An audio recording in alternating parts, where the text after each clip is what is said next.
Thanks for checking out SYMFONI on YouTube. Please be sure to subscribe and like our videos for updates. Our expectations as citizens are very high, that this country is defended by our armed forces. And therefore, we have to give the armed forces what they require.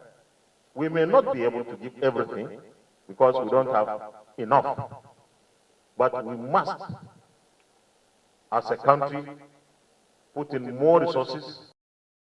If you treat your wounded in action well, that will act as a motivation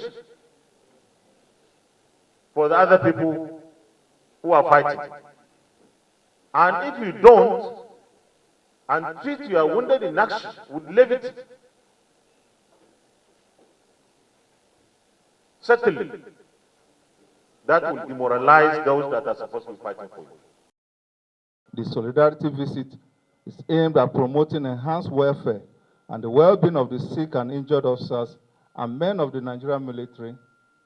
It's reassuring and would act as a moral booster to the fighting troops at the front line.